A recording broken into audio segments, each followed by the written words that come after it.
Hello, everybody, and welcome to Clue the Movie Podcast, where we break down the 1985 cult classic movie Clue, one glorious minute at a time. My name is the boat, Brad Gilmore. As always, I am joined by the General, Jeff Smith, for our final episode of Clue the Movie Podcast. We are live on Facebook, on YouTube, on Twitter, on Twitch. I threw a Twitch channel out there. Just so we're live. Whoa, okay. We're live everywhere that we can be. Jeff, how are you? I am well. Here we are. I can't believe it. I cannot believe it. You can't believe it? I can't believe it. I can't believe it. No, I didn't think. No way. I don't really finish a lot of things I start, so this is quite the accomplishment. I was for certain something, a car accident or something, because I am in, it's appropriate enough, I am in New England right now, and it was a very rainy day today. And I was racing through the streets of Boston to get to this very seat to do the final episode. And I thought, something. The universe is not going to let it happen. There'll be I'm not even going to jinx it anymore, but here we are. This is like, man. Not even 98, because we had some extras peppered throughout the last 2 years. We had Leslie Ann Warren on an episode. We had Jeffrey Kramer. We had ones where scheduling or illness made you get very creative with some of yours. I saw, though, on YouTube, one of our highest, viewed was the Back to the Future podcast episode, actually. Appropriately called When Brad Met Jeff. That one has a bit, because I did go back today on my treacherous drive home and listened to at least the beginning of the very first one, which you started with the trailer. It opened with the trailer. Yes. And then there was no intro, as we heard just now. That I don't know when that was developed, but it wasn't there yet. And then as I listened, I thought, this show's pretty good. I think I'm going to keep listening. So I'm a new Clue Movie Podcast listener as of today. I'm going to start today after this. Listen all the way through. Are you saying that you're a Nuvian Cluvian? I'm a Nuvian of the Cluvians. Well, look at that, man. Yeah, I know. It's kind of crazy. First off, here's the thing we got to do before we even get into what was just a glorious final minute. Before we get into that minute, I'm so glad that was said, because that was one of the suggestions of a Clue Movie Podcast t-shirt. Before we get into that minute, we got to do something. We got to do some other things first. I got to shout out everybody who's in our live chat right now. Okay. I got to shout out to Kevin Skinninger, which is an awesome name. He said, hello, every inch of my body is ready. Well, how many? Never mind. Let me not go there. Matthew Ryan says, is this the right address to meet Mr. Body? Taylor Namaho says, what up, people? We also have Danielle Brennan that says, sniff, sniff. What is Danielle doing? I hope that's a sad sound That's as sad. opposed to, I mean, it could be 80s.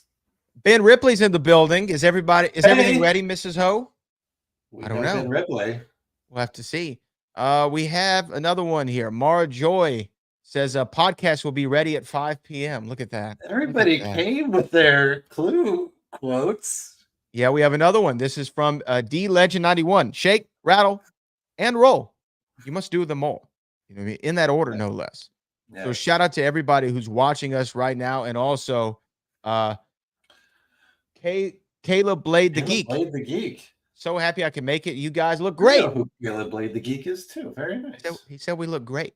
Yeah, this might be the first time some people are seeing us. Right? Wow. Sorry.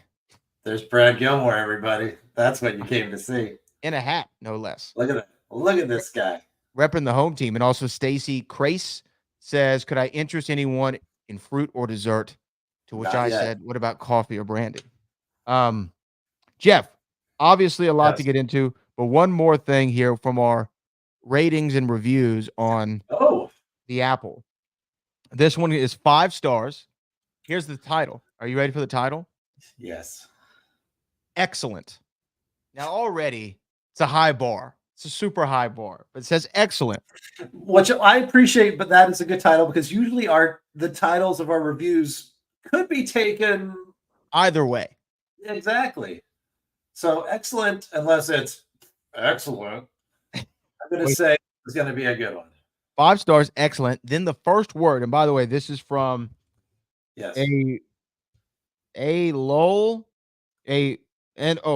Al Old Ham Stylist. It's the name I was going to take.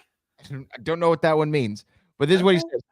Excellent. And then the next adjective in the first word of his review, amazing, with an exclamation point. That's more like it. Okay. There we go.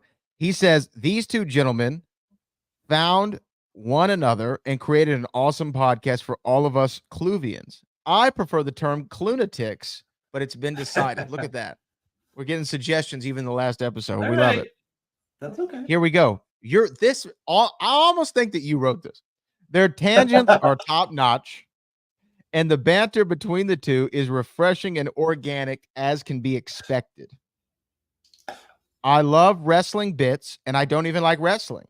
Keep up the great work, gentlemen, and I will see you both when Pick 6 starts. Also, am I the only one who doesn't like the flames on the side of my face bit? Probably. Wow, not a fan of flames on the side of my face. That's okay. What is that? No, I did not write that. That's good. What does that mean, that this person doesn't like flames?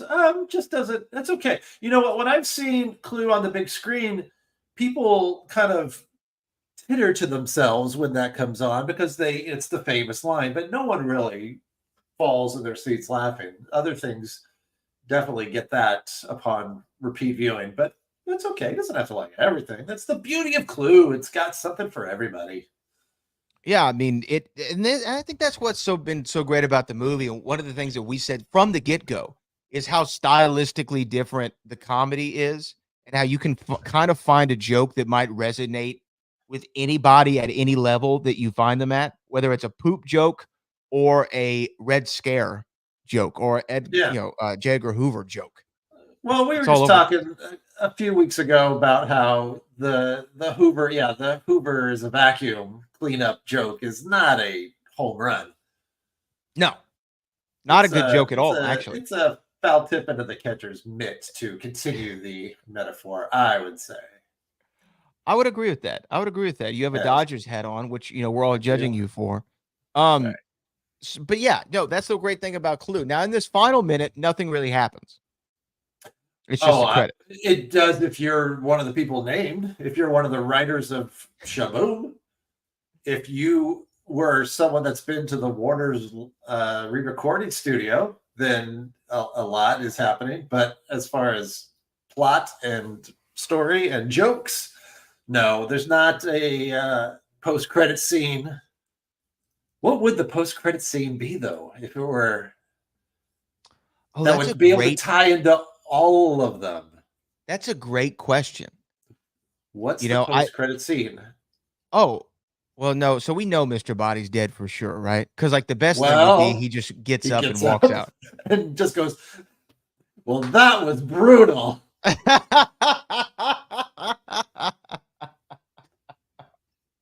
And he's out. Oh, for all our Seinfeld fans, man. That's That deep was cut. But brutal. we did reveal a few weeks ago. I think that's a pretty delayed callback. That's like a fruit of dessert callback right there. Right. Yes. Been No, waiting for that's actually that one. pretty good. No, you know what? Kevin Skinninger actually has a good idea. The poop joke Oh, post-credit scene or something with the dogs. But here, let's add on top of this. Credits close, boom. We see Mr. Body laying there, kind of with the overhead shot. And yeah. then his eyes do this where they open up. He Uh, gets up, adjusts his coat, says, "Well, that was one hell of a party." Walks yeah. out the front door, steps in poop, Right. and goes, Did you picture the eyes of Doc Brown when he gets up after? "Great Scott!" Yeah. Well, I'll say this. Going back to the dogs is a wonderful thing because, as far as anybody knows that has seen the three endings of Clue, the dogs do not return after Mr. Body tries to get out. But if you do know that they originally had a fourth ending Yes. for Clue, that's when the dogs did reappear. And that's the now lost to history, as far as we know, fourth ending, where it was Wadsworth all along that was the killer. And once he got into the police car to escape, the dogs somehow got into the back of the car, or they were police dogs. Not sure. Maybe not the same dogs. Maybe just other dogs. Probably not the Maybe same. dogs don't like him. He's Mhm. got a dog thing. Well, dogs are excellent judges of people, and the dogs kind of devour Wadsworth as he drives down the street. That's the whole ending. He just Yeah, gets well, I eaten. mean, that's how Wadsworth gets his comeuppance, which is different than everybody else. There's definitely it's on his way back down the driveway, I guess. So I always wondered if this, because I want to give a shout out to Colin Amner who sent this over. Actually, right when I was getting ready for my screening of Joker 2. Folie à deux. I don't know if I'm saying that right, but that's how I read it in my head. I don't think anyone has said it right.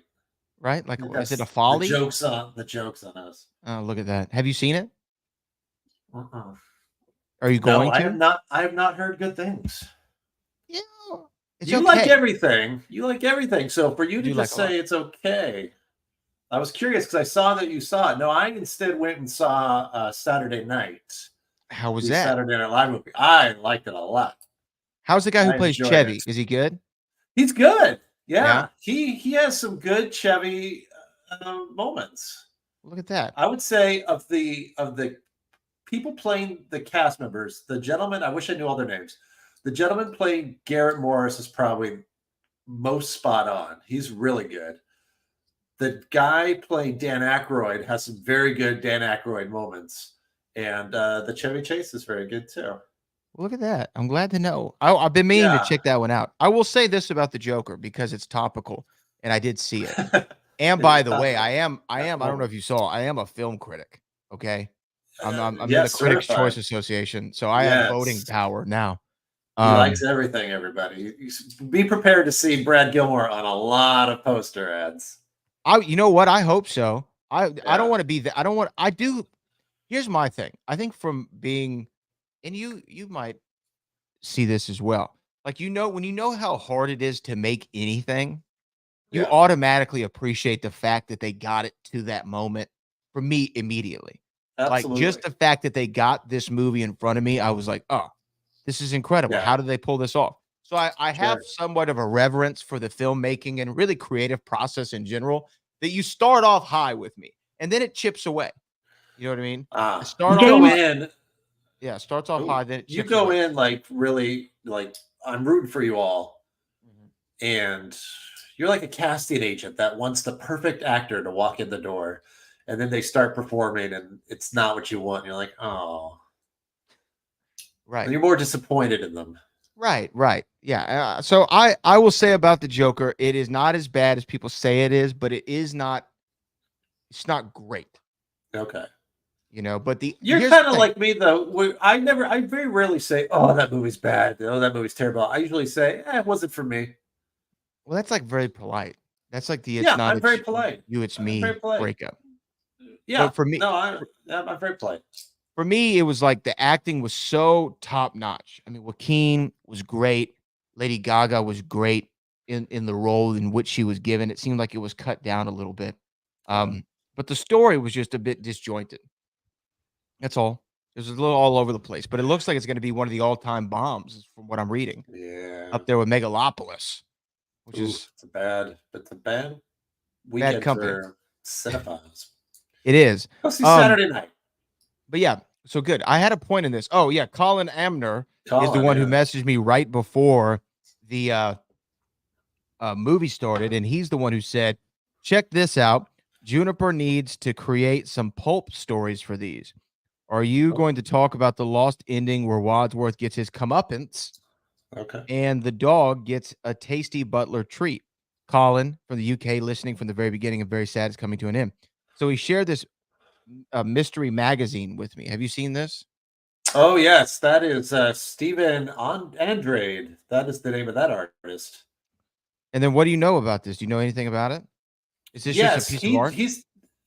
he did that, and he's done one for every character, and they're super awesome. He did it for the Gallery 1988, which is a pop culture gallery in LA. They did a whole Clue show, and he has ones for Mr. Green. He has one for basically everybody, and they're awesome. But that one that you showed is a picture of Wadsworth, and it's fantastic. And if you go to the, every once in a while, if somebody posts something about that, when someone discovers it, much like yourself, I'll post something on the Clue documentary Instagram. So if you go to Clue documentary on Instagram, you will and scroll around, you will see all of them at some point. And actually, I interviewed the artist after the Clue documentary was done for another documentary I was that I'm kind of collecting footage for about just 80s and 90s movies, because he does artwork for all kinds of things. He was in the middle of doing something for Beetlejuice Mm. when I went to his Massachusetts home about a year ago and interviewed him. But of course, we talked about Clue because he did this whole series on Clue, and they are excellent.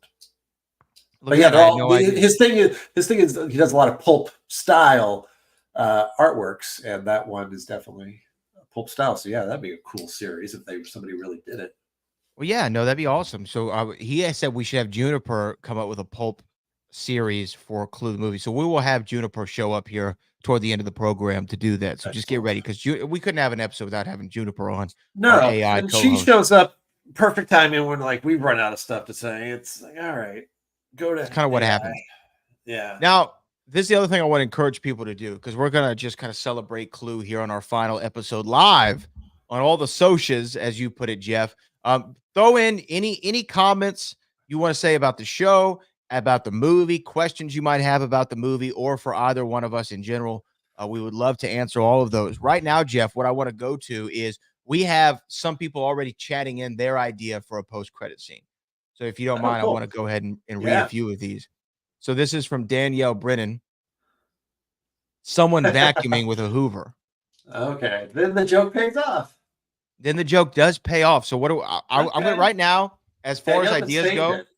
we're starting with this one. So this is right now the winner for me so Yeah. far. I mean, we're going to go through it, but so far this is the winner. I like the idea of having a callback for the joke. Who is the Kevin. someone? Oh, who is the someone? Yeah, maybe one of the police officers that Wait a came in minute. to cleaning up the crime scene. Or, oh wait. I'm raising my hand. Can I speak? Yeah, go ahead, please. What if it's the actual murderer with black gloves? Like it slowly pans up There and we was see someone else in the and we see house. just black gloves holding it and vacuuming. Yeah. And then before it gets to the face, we get about right here to the Uh, chinny chin cuts. no, it was Brahms. It was the boy living in the walls. Wouldn't that be interesting? Yes. Now I'm kind of talked myself into that one. Kevin Skinninger says the poop joke post credit scene or something with Yeah, the dogs. for I sure. like the idea of it I coming like back the to the poop bookend. It's the poop end, if you will. Yes. the pooping. Poop end. Susan Knudsen, I think it's how you say the last name. I'm from the South. You have to forgive me. I just found out today that it was comeuppance and not come up Oh, ins. So forgive me. sounds dirty when you say it. But Suzanne Suzanne says Mr. Green does. walking into his house and giving his wife a kiss. Who's Not his bad. wife? His wife is the murderer. Well, no, it's just I'm going to go home and sleep with my wife. Oh, his house. His I house see. goes into I his. see. We go all the way to Mr. Green's house, if that is Mr. Green, If that is Mr. Green, and he gives his wife a kiss. it would be kind of funny of him walking in and just like Yeah, taking off his whatever right. clothes and getting in bed. Hey, honey, I'm Or home. he goes home and kisses his husband. Whoa, there you go. He has no shame. He has no shame, and you know what? I mean, he could lean gay into it. all along. Yeah. All right, this is from Ben Ripley, so you know this is going to be great. Good old Ben. Here we go. I know he's got something. Post credit scene could be someone writing new invitations, a gloved hand, pan up. It's Wadsworth, miraculously above and looking Alive. devilishly mischievous. I think he First of all, meant alive. Little typo. That's okay. Ben's got a lot of ideas and he's typing fast. I thought it said above. Okay, miraculously alive Yeah, and looking devilishly mischievous. Mischievous. What do you think of that one? I think your pronunciations are on point today. Yeah, absolutely. It's because now you would have to, the post credits would have to lead into the inevitable sequel. So Wadsworth alive and says, I'll find some new. I don't know why he's Kermit the Frog all of a sudden, but I'll find some new ones. It's a pretty good impression. Hey. I can tell you've worked on that one. Yeah. Danielle Brennan says the fourth inning should be the post credit. Yeah. Not mad at it. Not mad at it. Already That's there. pretty good. Already there. Ben says alive, obviously. Thank you. Danielle Brennan. Oh, Danielle Brennan said, I just had an idea. You guys should have clipped get on with it when you go off on tangents, and then get on with it button needs to be hit. Oh, get on. Where was this idea 99 episodes ago? It would have been nice. We just Josh needed Hurley, somebody to say get on with it, but then we'd have no show. This is Josh Hurley on X. Post-credit scene title card, The Real Mr. Green. The real Mr. Green is sitting in cuffs in an interrogation room. He's next to the chief, and the chief hands him a coffee, but accidentally topples it all over Mr. Green. The chief pauses and says, sorry, I guess I'm a little accident prone. Green slowly turns his head, rolls his eyes, and shakes his head. Blackout. And then a bunch of coffee and green emojis. I like that. I like that you can like break the fourth wall and look over and just like. That's pretty good, actually. I like it. I like it. I like that one. Bro. And then John Hatch. What's up, John Hatch? You know, John Hatch, author. John Hatch is in the building. The author of the go-to book about Clue. What do you mean, murder? The making of a cult classic. John Hatch. You know what? We actually, and I saw Laker Jim was in the chat here a minute ago. Let me give a shout out to Laker Jim here. I saw it pop in here. There he goes. There he is. Podcast should be like Kleenex, soft, strong, and disposable, but not this one. Here. That's Laker Jim. Quote. Love Laker Jim. But Laker let's go to John Hatch. John Hatch, frequent guests, multiple times. This is crazy. John Hatch said, how about a nod to the fourth inning? Mrs. Peacock and Professor Plum get out of their cars in a remote area. She says they fell for it, and they embrace and kiss. Yeah, what? It's you and me, honey bunch. I like it, and it's appropriate because to elaborate on what the fourth inning was, before Wadsworth reveals that he is the killer, he does try to pin it on Peacock and Plum. He says, we have two killers. It's those two working together, and it's Plum that says the gun is missing. The gun is missing. Gentlemen, check your pockets. I can't do it like you do, but and then gentlemen, turn out your pockets. Turn out your pockets. Ladies, turn out your pussies. Whatever he says. I can't think of it either. You got it. It's You been know a what I mean? long podcast. It's been a long So time. yes, I like that. I like that Plum and Peacock were together all along, and that was Peacock just acting when she had to act disgusted when he said it's you and me, honey bunch. And there's a pulp episode for sure. Oh, how pulpy are you Because gonna that's get though? another very pulpy, another like natural born killers, Bonnie and Clyde on the run. It always Do is you like Plum. natural Why do born we always killers? put Plum? Uh yeah, Why'd you yeah. hesitate? Um, I think I liked it more when I saw it, and Mm. it's a little excessive now in my old Are age. I you think I an watch it Oliver now. Stone fan in general? Like, do you like his films? Yes, yes, but my favorite film of his is Talk Radio, which is not Oh a yeah, good one. normal choice. Yeah, that's not one that you And normally hear. JFK. Mine's JFK. Yeah. You know, mine's definitely JFK. That's my favorite. I've always enjoyed that one, and he's got other ones that are interesting. His actually But movie Natural Born W is Killers. pretty good. Oh, yeah. I was surprised. Yeah, Natural Born Killers, now I just watch it, I go, you can relax. Like, well, because okay. it's a It's just a bit Tarantino much. script. Right. That Tarantino does not love the movie, No. right? Because I think Tarantino likes his characters, even the ones that do terrible things.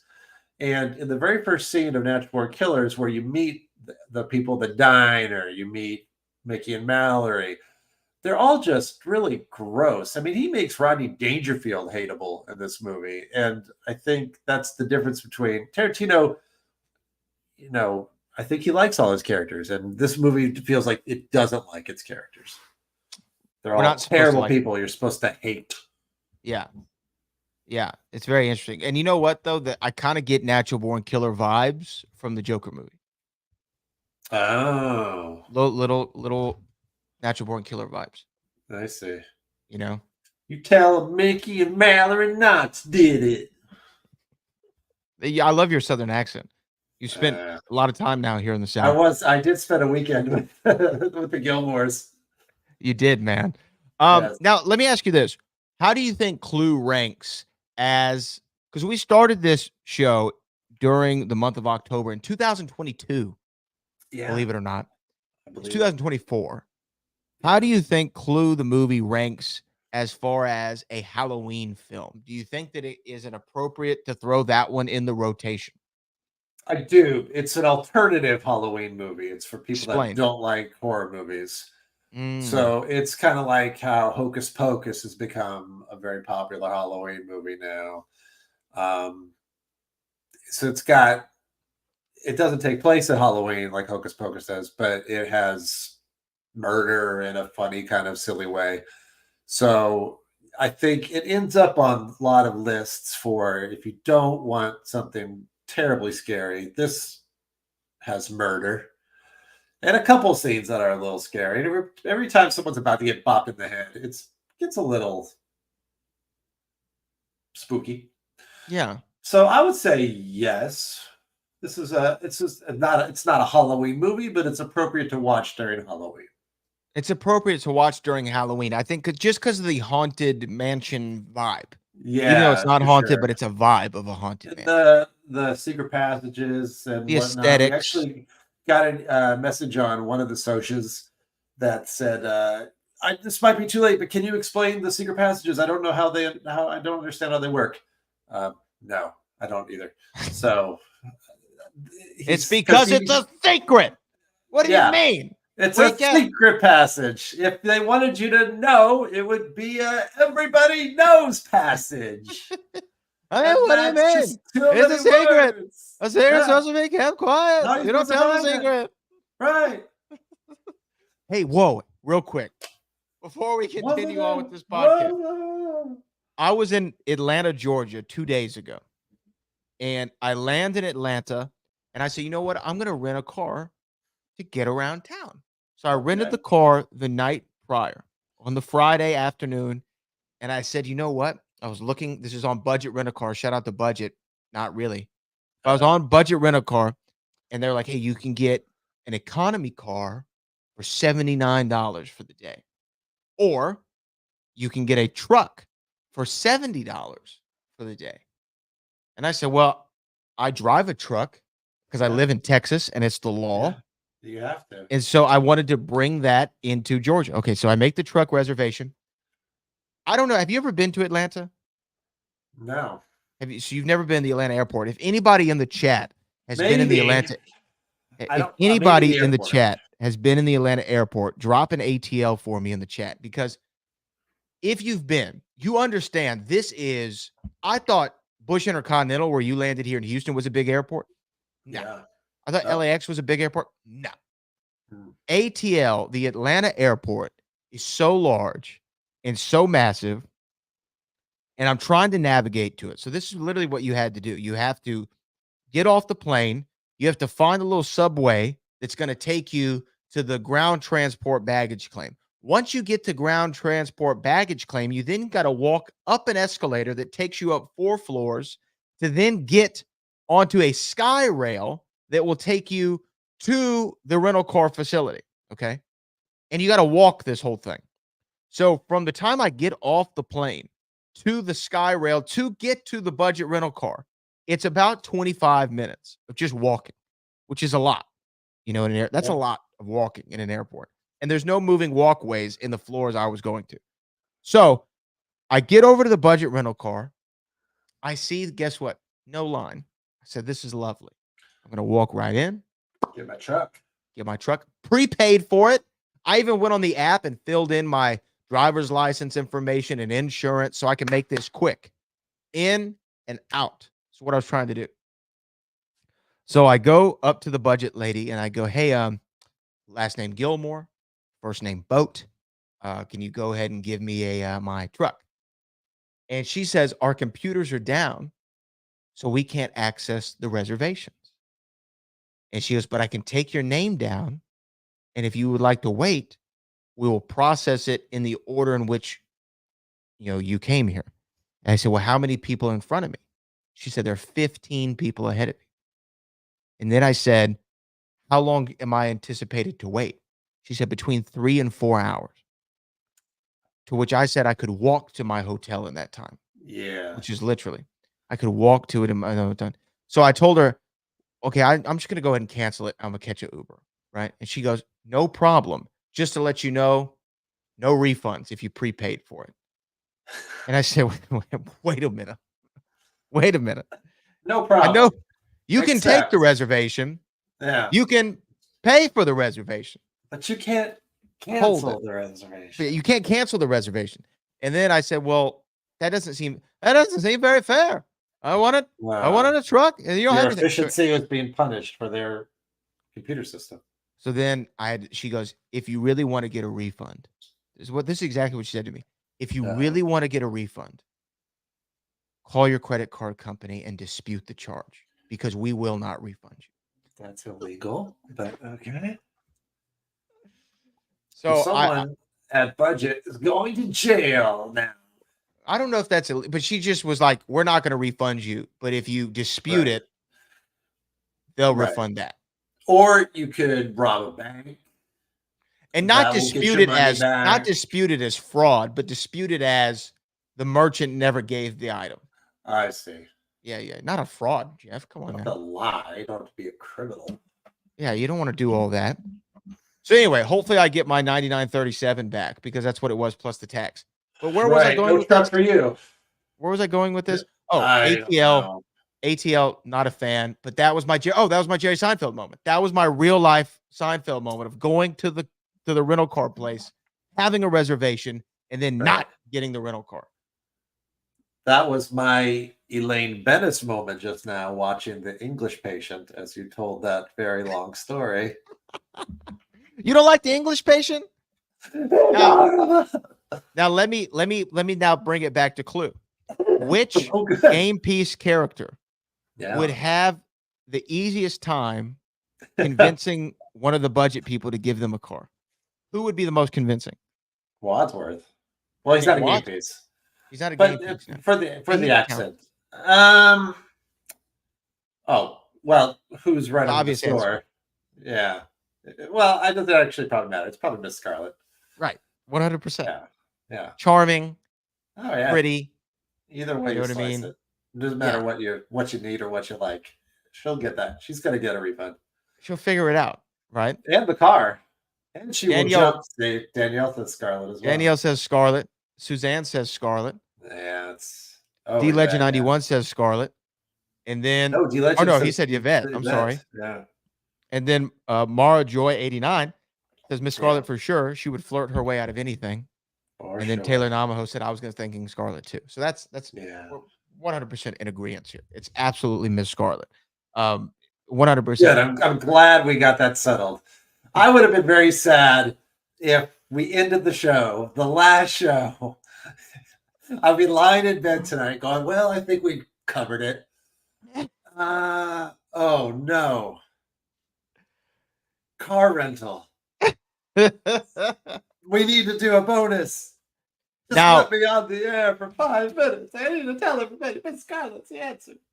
Yeah, and Taylor said she was thinking Scarlet too, and she said she's the hottest out of the characters.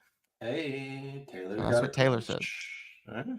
Taylor's not Jeff, do Yeah. you still, because now we've had almost 100 episodes or over 100 episodes to think about this. Are you still where you were when we think about the guiltiest to the least guilty? Oh, well, no. You've changed. I've changed a lot in the last 2 years, and I've changed a lot from the silly fact giving co-host that I was on the first episode. That was the fun thing about listening to the first one. It was so informative. Really? It was very informative. We talked about how the board game became a movie and how it was Deborah Hill's idea and how she got everybody together. And it was like, oh, look at these guys. They're who do we think we are? John Hatch? Giving it like actual information and not going off on. I don't even think that I didn't finish the whole thing, but I don't think we were doing tangents at the time. So that's my tangent on the first episode of the Clue podcast. Who's the guiltiest? Well, I think we both started saying it was Professor Plum because he was just so creepy. Creeps McGee. But I think I have changed now to Mrs. White because I think there's a lot going on that we never even know. I think, and maybe that's presumptuous of me.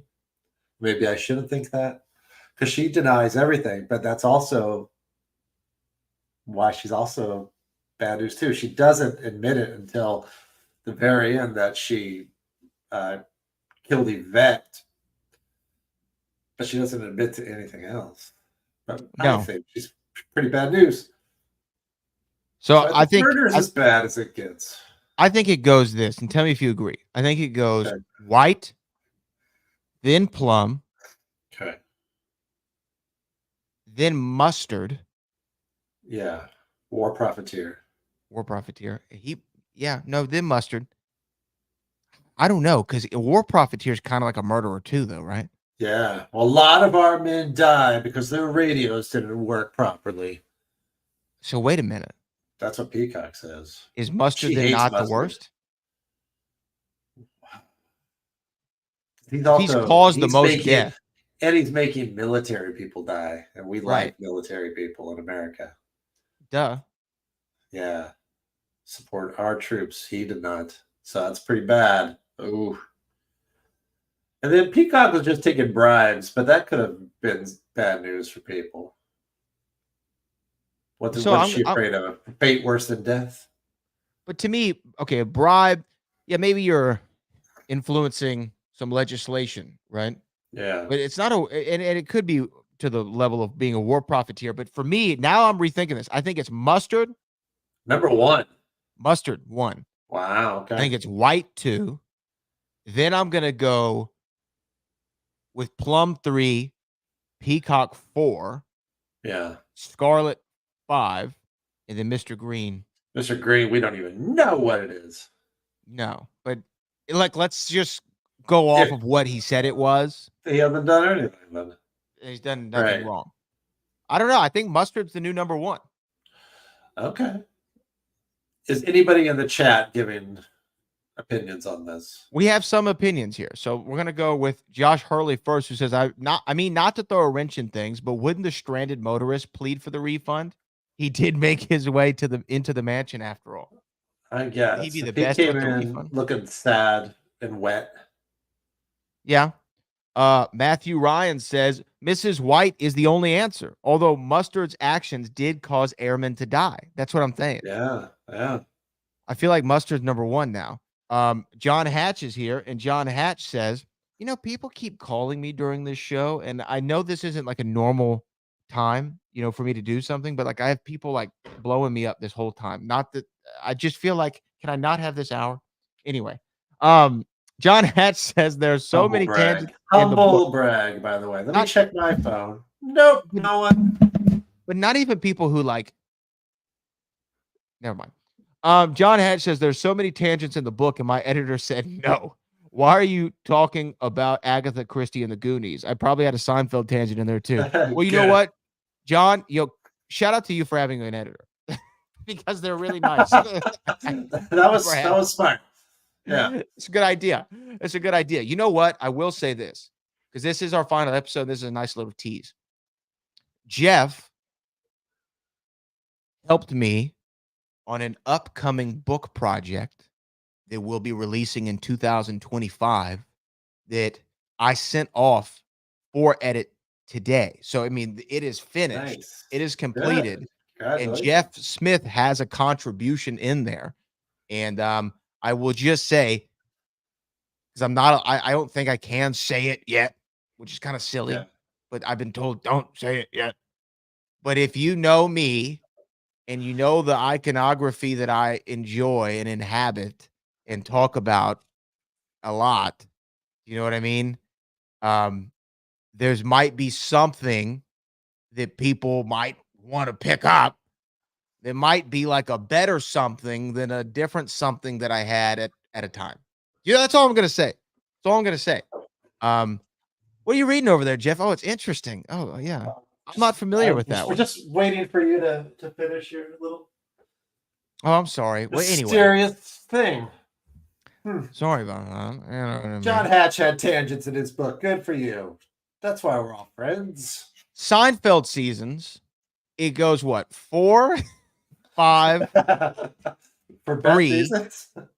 4, 5, 3, 2, 1, 6, 7, 8, 9. That's mine. Oh, wow. That's off the top. Okay. Because, the Seinfeld seasons are like in 3 sets. It's like 1 to 3 is like a very like certain era. Definitely. And then 4 to 6 is a very certain era. And then 7 to 9 is a very certain version of the show. I don't know if I would go by season, but I definitely would go by era. Okay, so 4, 5, 6 is the best era. Yes. Yeah, okay. We agree. And then 1, 2, 3. When Larry David leaves, we're in trouble. Not that it's not good. It just becomes a different show. It's a different show. Then it becomes a cartoon. It's a much different show. Fun cartoon. Okay, Danielle Brennan, which that's actually one of the great episodes. Danielle Brennan says Colonel Mustard, Plum, White. Oh, wow. Plum 2, White 3, okay. Peacock, Scarlet, and Green doesn't count. Yeah, I mean, I think we're all in agreement that Scarlet and Green, it's like, okay. I mean, right. Nowadays, Scarlet would be running an OnlyFans, right? I mean, it was like not something that we would even bat an eye at. Yeah, she would not have to have a cop on payroll. She would not have to have a cop on payroll. No. This is not, by the way, though, drove to Austin yesterday, past LaGrange, which is where, not only the ZZ Top record, but that's the city where they had the chicken ranch that was based on the Best Little Whorehouse in Texas, which was a House of Ill fame as well. Have you ever seen the Best Little Whorehouse in Texas? Yeah, a long time ago. Dolly Parton, Burt Reynolds, Dom DeLuise. Yeah. And we talked about, I think we've talked about Best Little Whorehouse in Texas on the show before, because Dom DeLuise, his character was based on Marvin Zindler, who was the Slime in the Ice Machine guy. Slime in the Ice Machine. Yeah. That's Slime in the Ice Machine. It is the title of one of the episodes of this very podcast. Did I make it the title? You did. You did make it the title. Remember we had the slime choir? Yeah. And amazing. Amazing. If you lived in Houston during that time, what a time to be alive. Let's see. Suzanne Knudsen says definitely Mustard for what he did during the war. See, I'm Okay. getting some people on You've my got side here. Ben Ripley says, I'm still with Mrs. White, murders and extramarital affairs. Well, yeah. And Ben's vote actually counts for yes. 2, I've decided. Because Ben has not only been a guest on Clue the Movie podcast, but he also appears in Whodunit, the Clue documentary. So he gets a little extra something, I say. A little extra. You know what I And mean? the fact that he agrees with me doesn't hurt at all. Yeah. Absolutely. Let's go to our next one. This comes from Matthew Ryan says, John Hatch, I'm the biggest Agatha Christie fan. I think if you're a fan of Clue the Movie podcast, you're probably an Agatha Christie fan, right? Or if you aren't, if you find something Agatha Christie, you will probably like it. And you'll see you'll see similarities backwards. You'll see, if you've seen Clue and then go watch some Agatha Christie things, I would recommend starting with And Then There Were None, because that's pretty Clue-ish, going backwards. It's kind of like when you watch something that you go, oh, that's from that. Yeah. But you watch it, it's kind of like you see a lot of the themes. Star Wars prequels first, and then go, oh, that's what. Well, like with Agatha Christie, we went and saw, I think it was called The Murder of Roger Ackroyd or something like that, at the Alley Theater here in Houston, which was Agatha Christie's story, they said. And yeah, I mean, it's definitely very Clue-ish, just in the setup and the setting and the way they talk, and there's a lot there that's very Cluey. Very, very Cluey. Let's see, do we have another one here? Kevin says, can we live stream and chat the new podcast all the time? This is so fun. Oh, pick 6, is he saying? Should we live stream pick 6? That's interesting. Every time. That's logistics. Interesting. We'll think about it. That's something to think about for sure. Yeah. So Jeff. Yeah. So Jeff, what do you think about this show? What do you think? Because here's the thing. I remember texting you. I was actually in a car with my buddy, and we were driving somewhere. We were crossing train tracks. I remember this vividly. And I texted you, hey, what do you think about a Clue podcast where we break it down a minute at a time? Yes. Are you familiar with the minute-by-minute format? I think you said, sounds good, or something like that. Oh, I was very into it then. Yeah. You're like, sounds good. Let's do it. Obviously, a lot was going on at the time. I will say I did find, I kind of went back also. I was very, very nostalgic today. And I know that as far as I could find the messages of yours that I keep, which should be all of them. Not a lot, because most of them are join me on StreamYard. But so I have a lot of those in the archives.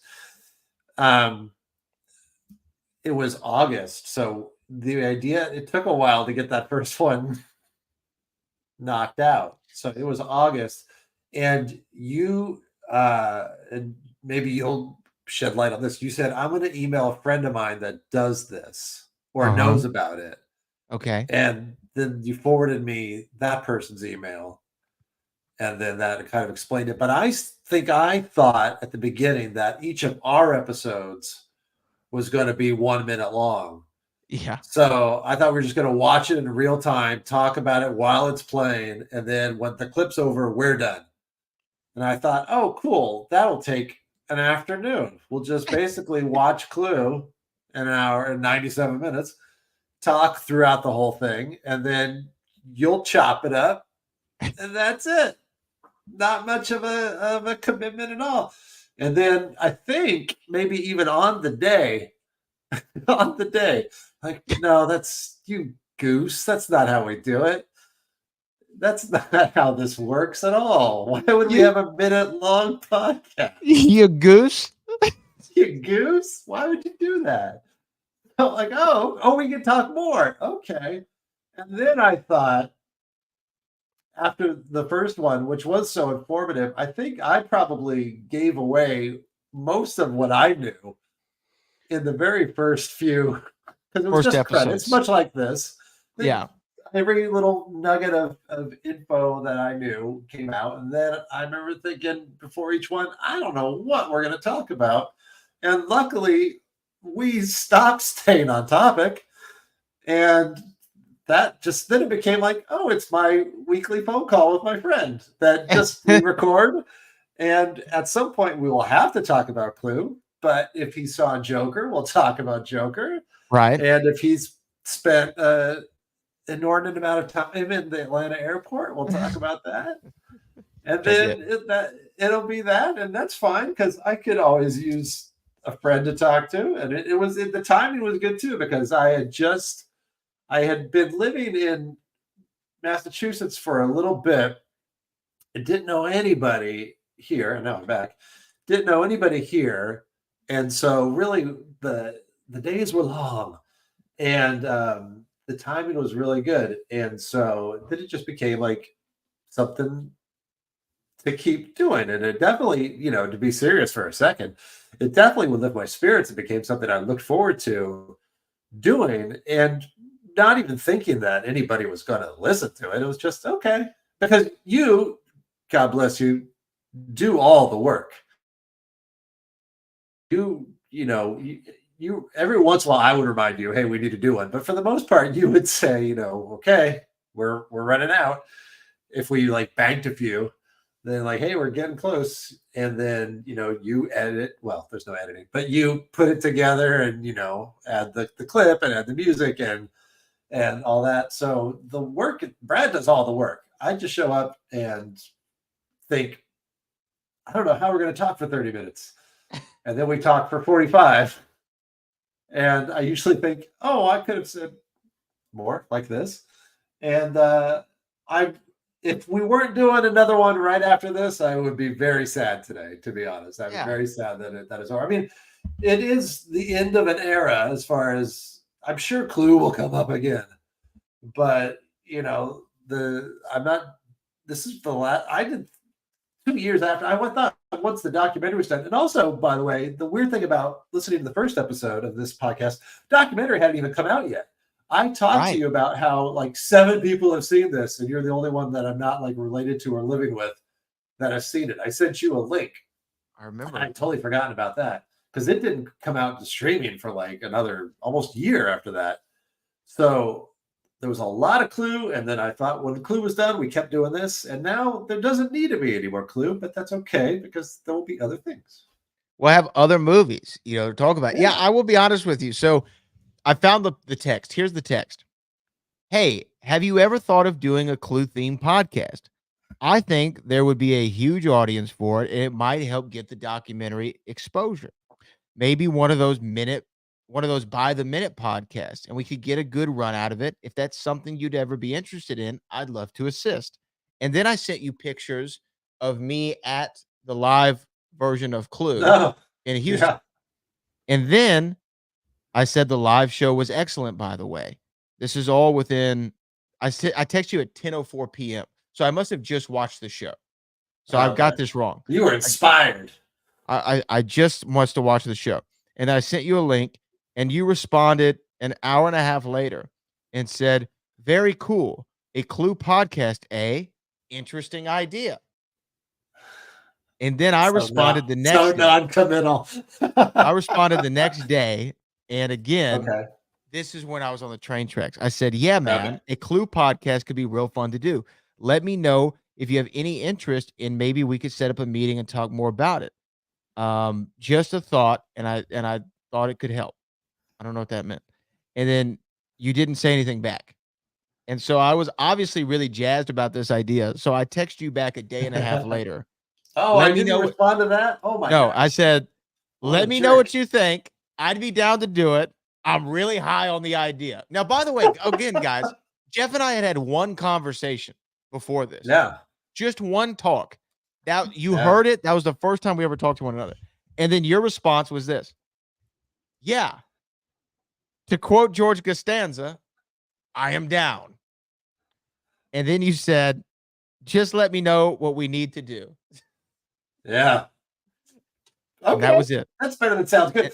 Let me apologize for not responding right away. But obviously, Seinfeld must have come up during the Back to the Future podcast if I It was must throwing have. out a Costanza line. It must I am have. down. And this is funny too. So then I responded and said, "Are you familiar with the minute by minute format? I think it could be a great way to go. Or we can do it similar to my Back to the Future podcast, but we don't give away too much of your doc before it's out. Minute by minute could be interesting. And we could pre-tape pretty easy, 97 episodes." And I said, LOL with the laughing emoji. And then Yeah. your response was, "Minute by minute sounds good." I had no idea what I was talking about. No idea. Because, Oh, well, now I do, because I did think, oh, that's pretty funny. minute by minute, 1 Pretty minute funny, man. podcast. Pretty funny, man. I had So no idea that's what the I was talking story. about. That's how we got here. Yeah, and we'll just record them. It'll take no time at all. I really thought, I was like, okay, 97. I said, if we Yeah, keep these to about 10 to 15 minutes each, yeah, we could get this done in a couple. This is really what I was thinking. I was like, we can get this done in a couple months, and I'll just pre-tape them. Because remember, at first we pre-taped like the first 10 yeah. before did we a started bunch. I dropping think them. the short ones are pretty short too, but maybe Yeah, that's why. Maybe that's why this was all discussed in August, and they didn't come out to Halloween because we were banking them. Okay. we were taping them, and I'm like, okay, we can just get real ahead of the game. My idea was we tape all these, and then I schedule them all out, and we're good for like 2 years. I know I don't have to do any more work. Let's Right. just get it One done. of us could die, and the show goes on. Show lives on.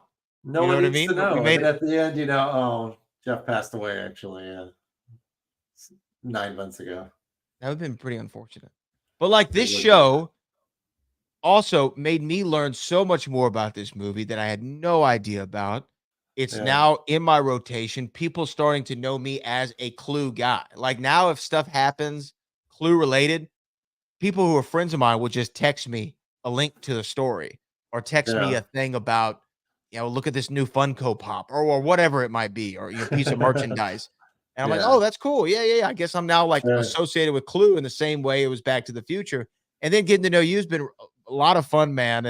And funny that we have this, in this Venn diagram of our lives, so much overlaps of interest wise that we can, poke and prod at. And then next thing you know, you're on a plane to Houston, Texas, staying in my Yeah. guest bedroom and meeting Doc and Yep. Marty. Yep. That would not have happened if we just did 60-second episodes. No, Or short. never would have happened. And now we got pick 6 on the horizon, which will, Yeah.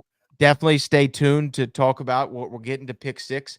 And we have a couple more chats. If you want me to read them, can I read these? Please. Yeah.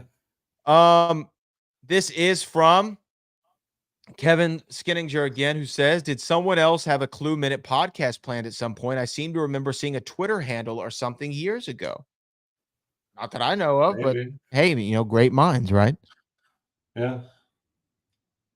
The That next makes one. sense. Next one says, Matthew Ryan says, agree, Brad does all the work. Well, someone's got to Yeah. bring something to this show. I would like to point out there's 2 laughing emojis after that. So, but yeah, I mean, you don't have to listen too long to know who's the radio guy and who's just the wise ass that logs on. And The documentarian. yeah, Thank you very much. the one. That's true. Suzanne Knudsen said, I'm so glad my Clue Facebook group posted about your podcast. Well, I'm glad that they did too. Shout out to them. Oh, and she says, because I wouldn't have known about this. I'm very happy that they did that. Checks out. Danielle says, I just started re-listening to the podcast. God bless you. 2 weeks ago, when you mentioned this live event, it's very interesting and enjoyable to re-listen to. Well, that's nice. People like to re-listen to it. I know. I'm going to start. Caleb Blade the Geek said, definitely going to miss those Clue Mondays. Got me through some tough times as of late. And even on the best of days was a real treat. Looking forward to pick 6. Yeah, please go subscribe to pick 6 if you haven't already. So we can, when that first episode drops, we're here and ready to go. And he spelled it right. Pick 6. And he spelled it SIX. This one comes from Josh Hurley. Thanks, gents, for such a great show. I'm such a huge Clue fan. And man, this was just a delight. Love the format and minute by minute for one of the best films out there. Amazing. Great conversations and analysis, question mark. Those were that was one of my favorite recipes. This is one of my favorite recipes. Thanks again. Much success. Shabooms to you both. Who done it? You both did. First of all, great conversations and analysis, question mark. And should be on a coffee analysis. mug. Yeah, like You know what I love? I always sometimes love when John Hatch would come on the show and he'd start talking and I go, "Oh man, I don't know anything about this movie." oh yeah, John Hatch is very good. I mean, if we have said a million times, if you just want to watch, and the only thing that's different about really the documentary than this podcast is just Brad's not in it because I haven't met him yet. So that's pretty much the only difference. It's still this weirdo driving around, a lot of driving shots, because I don't like to sit and look at the camera directly like this, and then interviews. But if you want to actually know what happened, read the book. Now listen to the audiobook because John went through the great, Oh my gosh, I can't even imagine Nope. what it must be to read your own stuff, even if it's great, just to go through that process. Well, I know how much I dislike writing. Right. So reading my writing, I would not enjoy that.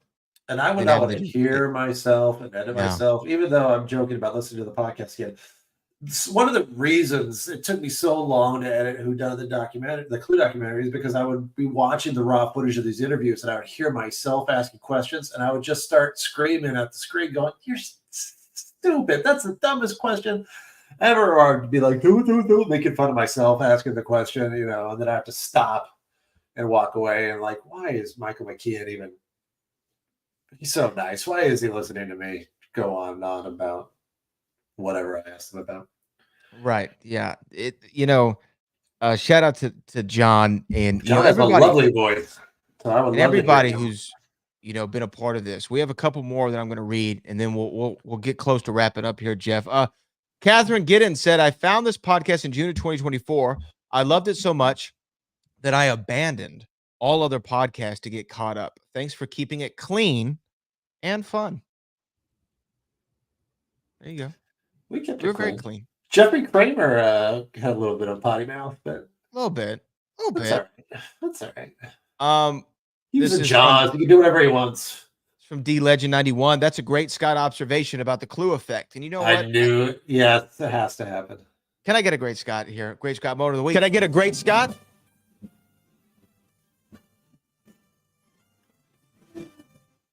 Great Scott. There he is. We had to have it. We had to have it in there. Danielle Brennan. Go ahead. I was going to say, is there anything else we need to do a callback for finale? We did Seinfeld. We did a great Scott. We did Back to the Future. We definitely did Back to the before Future. we get to this minute. Yeah, that's in there. Any other You didn't have a pro wrestling name in my little chat today. Oh yeah, sometimes when I would come up with a wrestling name, I'm stuck. Oh, I'm watching the Vince McMahon documentary though. Oh yeah. Ooh, Yes. Booker's in it. Booker is in it, and I probably don't need to tell you that. You know that. Very well dressed, by the way. Oh, he looks great. Not everybody does. Not everybody does, but Booker T, everybody. It's the man, the myth, the legend. Co-host of Brad Gilmore's wrestling show, the Hall of Fame podcast. So, what are you gonna? What is your wrestling nickname? Oh, today, you know what? What was your word the other day that now I hear everywhere? Word. The word for second to last. What that sounds like? Penultimate.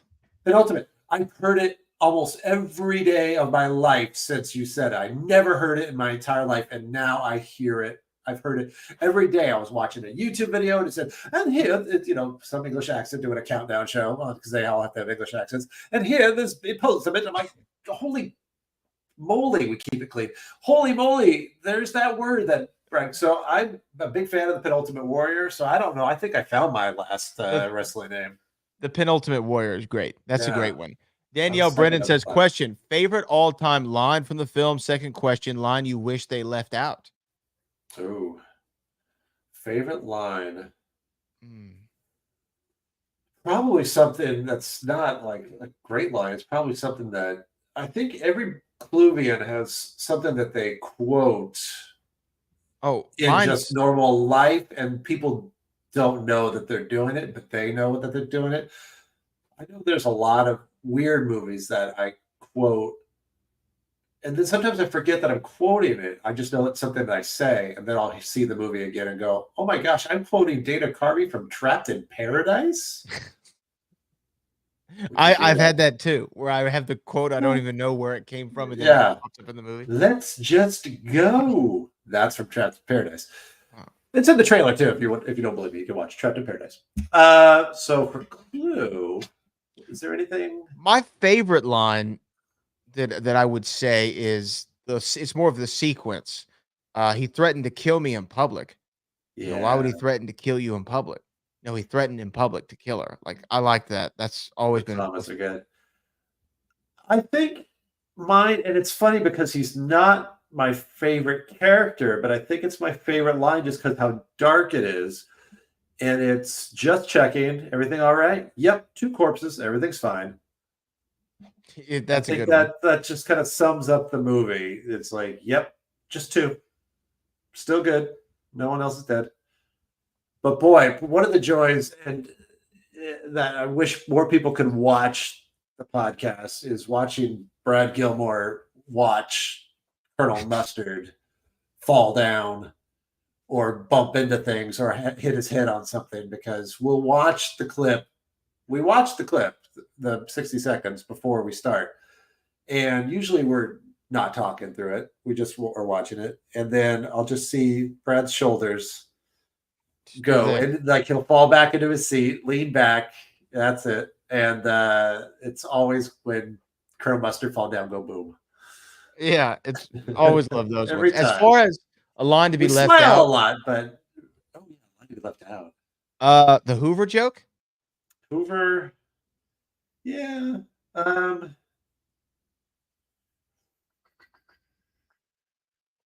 Yeah, I guess. That's the only one I can come up with. Let's see what else we have here. We just have a few more, and then we're gonna have to wrap this up. You know, I actually am going to be live here on YouTube as well with the Hall of Fame podcast here shortly. So anyway, keep that Brad Gilmore going if you want more Brad. He's gonna keep going.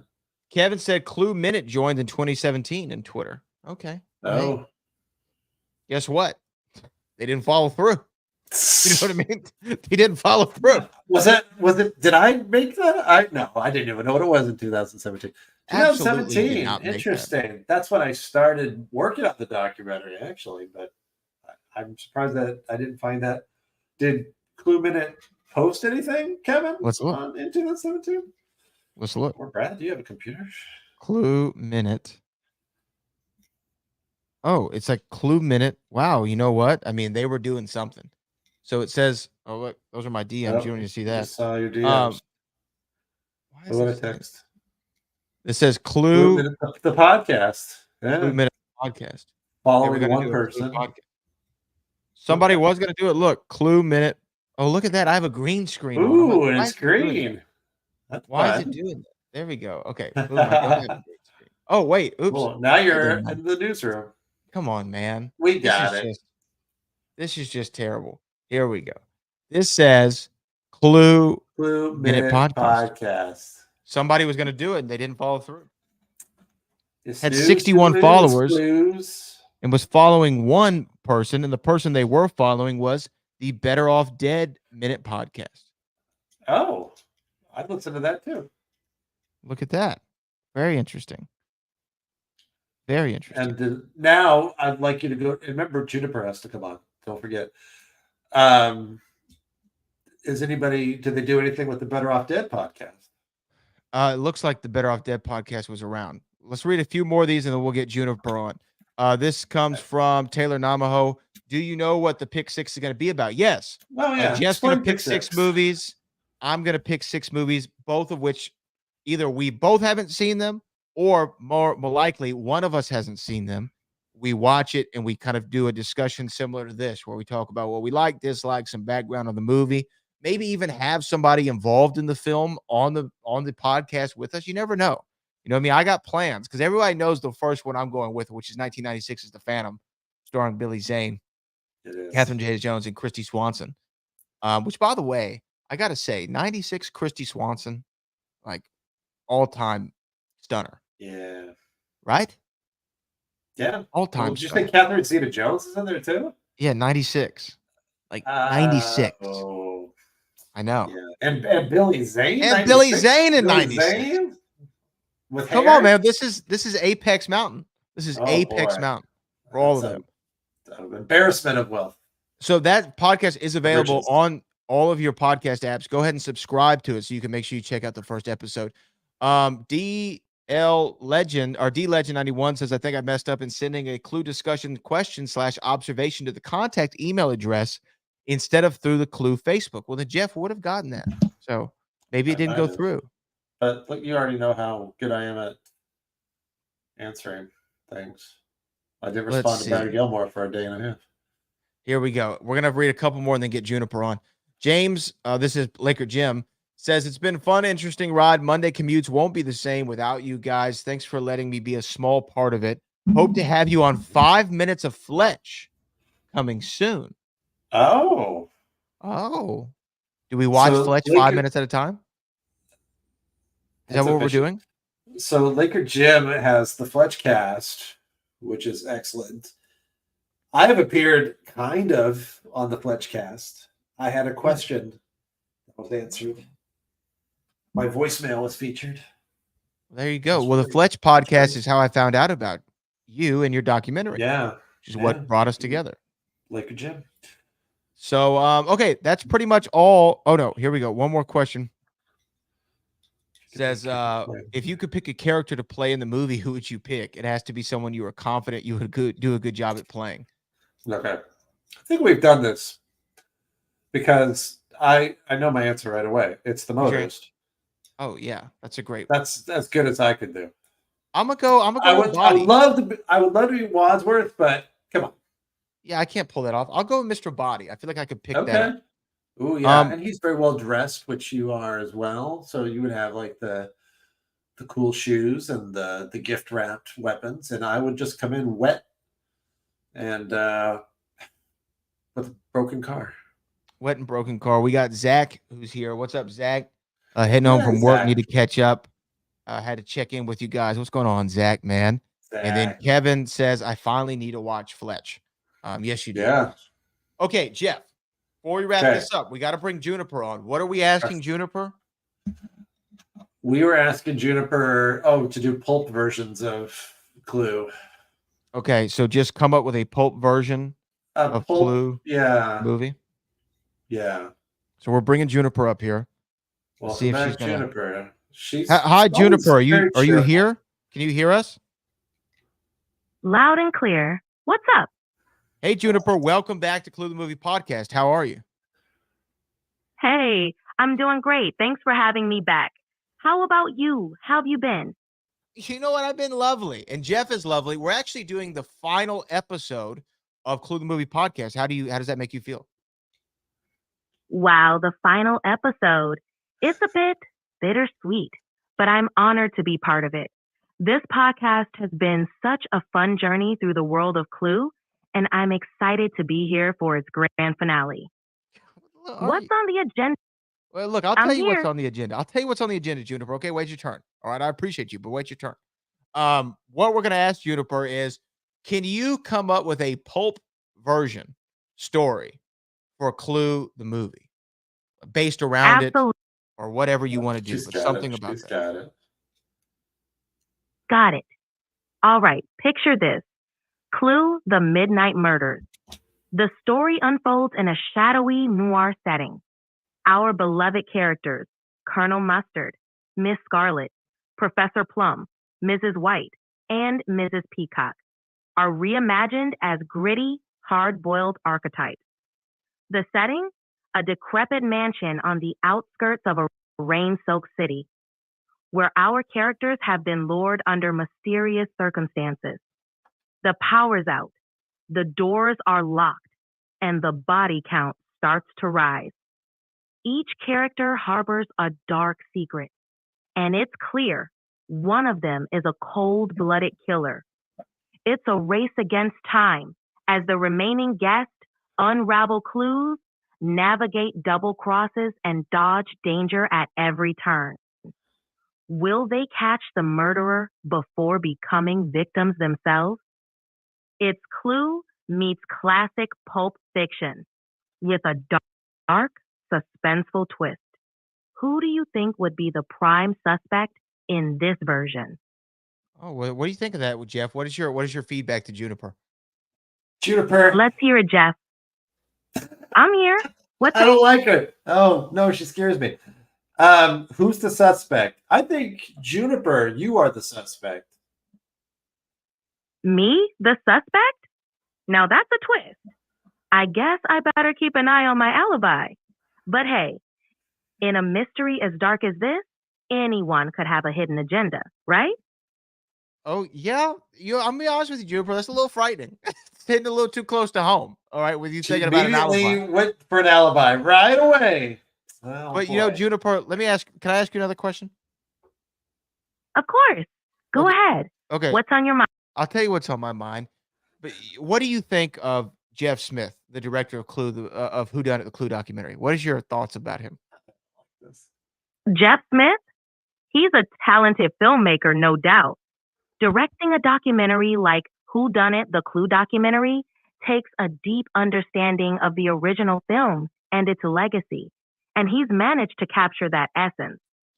His work shines a light on what makes Clue such a cult classic, with a perfect blend of humor, mystery, and intrigue. What's not to admire? Well, okay, you know what? That was lovely. Now let me lay a little on me. What do you think of Brad Gilmore and him being the host of Clue the Movie podcast along with Jeff Smith? Brad Gilmore? He's a fantastic host. Brad brings a real passion and energy to the podcast, which makes each episode engaging and fun. His knowledge of Clue and its nuances adds a lot of depth to the discussions, and his dynamic with Jeff is spot on. It's clear he's got a genuine love for the movie and enjoys sharing that with the fans. Look at that. Well, you know what, Juniper, you have been the third host here on Clue the Movie podcast. What is being a part of this podcast over the last several months meant to you personally? Being a part of Clue the Movie podcast has been an absolute blast for me.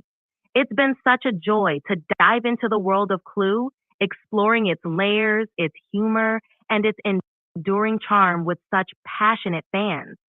The chance to share insights, swap theories, and celebrate this cult classic alongside Jeff and Brad has been a real highlight.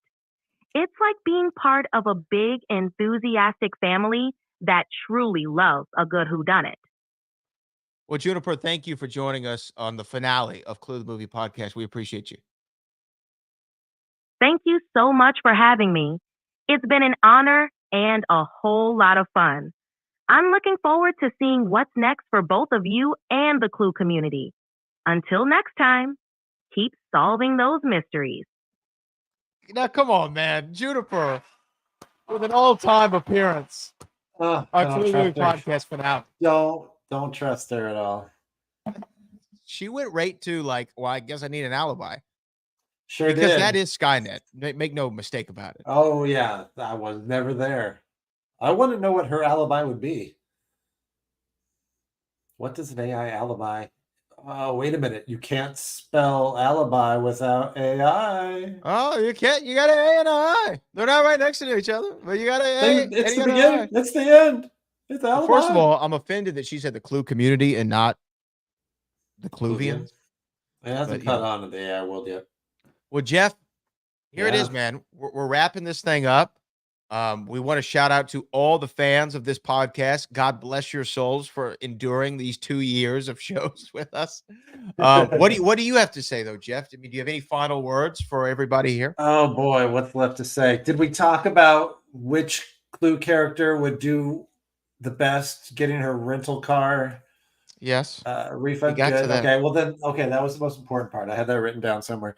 Um, uh, just thank you. I was pleasantly surprised to meet Clue fans doing the documentary, and then I've been pleasantly surprised to find more that hadn't even seen the documentary that came to us from the podcast. So I'm just happy to meet everybody, and it's cool that to make new friends this way, and of course one of my very good friends now, Mr. Brad Gilmore. That'll be my big takeaway. This has been uh, one of my favorite things in the past few years that I look forward to. So I'm that's it. That's all I got. Speechless after that. Well, I will say this, and this is in all sincerity. One of the reasons I love Back to the Future so much is because it's really a movie about moments and how one decision can change the course and the trajectory of your life. And it's very simple. And I think we all play that butterfly effect game in our head of like, if I didn't do this, then I wouldn't have met this person, then I wouldn't have done that thing, and I wouldn't have met this person. It's something that I've thought about so much in my life, and that's why I love Back to the Future. It's a movie about choices, and the fact that for some reason I saw the Clue documentary pop up on my Instagram or Twitter feed and go, there's a Clue documentary? This sounds awesome. Going to the website, cold emailing Jeff, saying, "Will you come on the podcast to talk, about your documentary?" And then it's morphed into this. And like you said, to meet so many people and to know John Hatch or to know Ben Ripley or Lena, who was on our show, Laker Jim, who's been on, and just to have this little sense of community and like to have people who want to just come on and have fun and listen to us talk about absolutely nothing and everything all at the same time. It's been great, man. And I really do, Jeff, consider you a friend. And like I told you before, you always have a spot here in the H if you ever want to, rest your head, or you and the lady want to come out and enjoy our 11 and a half months of summer. You're always available to do so. Just don't come on New Year's. That's the one day we get cold. But it's been great, man. And again, my love for Clue has grown through this. Clue went from a film that I liked a lot to now a film that I've loved and continue to love. And it's one of the most rewatchable movies I think there's ever been. And it's up there with now my 85 Trident is what I actually, here's a quick name drop. I had an interview with Kevin Smith the other day, and I told him about the 85 Trident of Back to the Future, Fletch, and Clue the movie. And then he went on and told me why he loves Fletch so much. But it's just been so much fun to have this run. And so, Jeff, I thank you for accepting the invitation and deciding to go on this crazy journey with some dude who you had no idea who he was until he emailed you. Sorry again for taking so long to respond. And thank you for finally responding. But to our Yes. Cluvians, thank you so much. Please continue on with us in Pick Six because we're still going to be having fun. It won't be talking about Clue a minute at a time, but it'll be talking about some other movies that we're really passionate about and love. You can find more about Jeff Smith. Where can people reach you, Jeff? Oh, well, let's move off from Clue documentary Instagram, and you can find me at the Jeff Smith movie guy on Instagram. Let's go over there for a change. Jeff Smith, movie guy on Instagram. You can find me at all social media at Brad Gilmore. And actually, I've just started a little website. The .com is taken, but you can go to bradgilmore.net for the time being and subscribe to the newsletter, check out the blogs. I'm going to be announcing stuff about book projects that I have coming up, some other projects that I'm working on, and that's where you'll also find Pick Six, which is already, if you go to podcast, you can see Pick Six on bradgilmore.net. So, Jeff, man, we did it. The finale. It's We over. finished. Yeah. One ending. Now, That's all we needed. We just needed one. It's a long one, but it's one. Yes. The question I'm going to leave you and the rest of the Clue audience with Oh. is this finale the Seinfeld finale or is it the Curb finale? That's going to be up for the listeners to decide what kind of finale this one was. But, Jeff, thank you, man, for these episodes. I really do appreciate you. Thank you, Brad. It's been fun. See you on the Look, next we're not one. back next week with the next minute of Clue the movie. This is it. Everyone, we're signing off. Thank you so much for joining us. And until pick 6, I'm Brad Gilmore, the boat. That's Jeff Smith. Whodunit, the Clue documentary, cluedoc.com, bradgilmore.net. And we'll see you with pick 6 coming soon. Thank you.